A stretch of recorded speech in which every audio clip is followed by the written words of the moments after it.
ब्राह्मण और बनिया की पार्टी कहे जाने वाली भारतीय जनता पार्टी ने एक भी ब्राह्मणों को टिकट नहीं दिया है।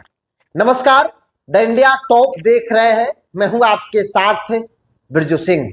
देश के 5 राज्यों में चुनावी बिगुल फूंका जा चुका है। चुनाव प्रचार अपने चरम पे है। जिन राज्यों में चुनाव है उसमें एक नाम तमिलनाडु का भी है।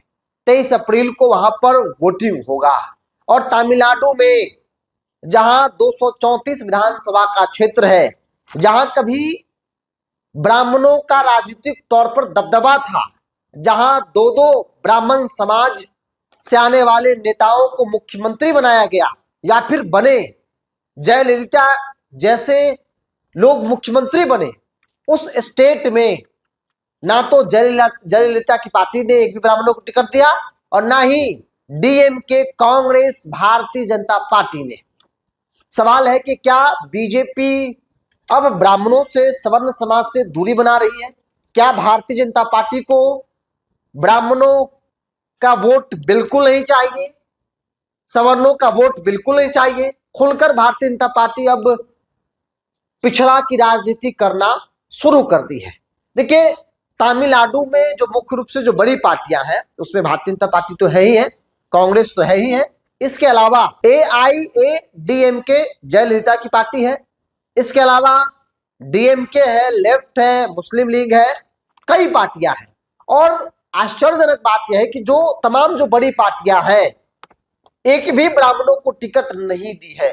कुछ पार्टियां जो छोटी छोटी पार्टियां हैं, जो नई पार्टियां हैं, उन्होंने 2-3 लोगों को टिकट दिया है, लेकिन जो बड़ी पार्टी है उन्होंने पूरी तरीके से ब्राह्मणों से दूरी बना लिया है। जबकि तमिलनाडु में तकरीबन 3% ब्राह्मणों की आबादी है और उस 3% ब्राह्मण में से एक भी को उम्मीदवार भारतीय जनता पार्टी ने नहीं बनाया है।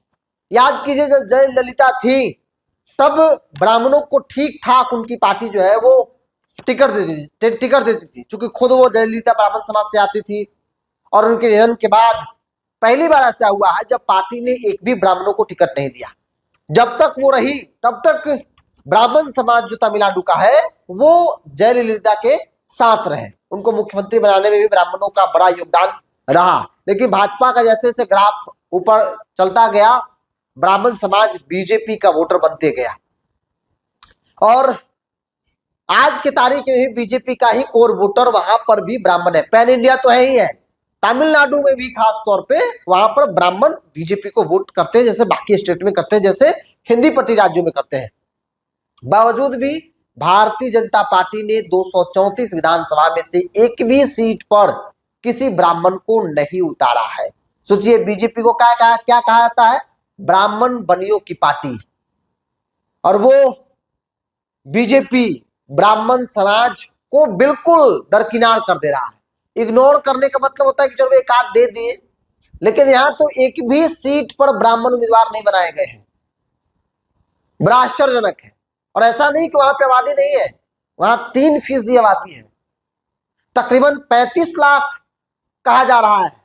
बावजूद एक भी ब्राह्मण को टिकट ना तो कांग्रेस ने नहीं दिया, जयललिता की पार्टी ने भी नहीं दिया, डीएमके भी नहीं दिया, कांग्रेस ने भी नहीं दिया। और ये बड़ा आश्चर्यजनक है।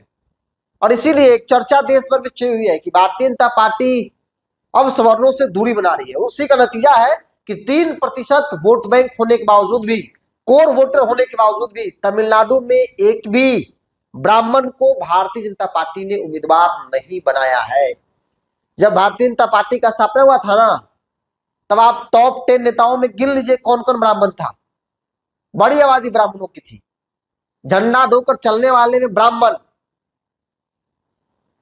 किसी स्टेट को उठा लीजिए।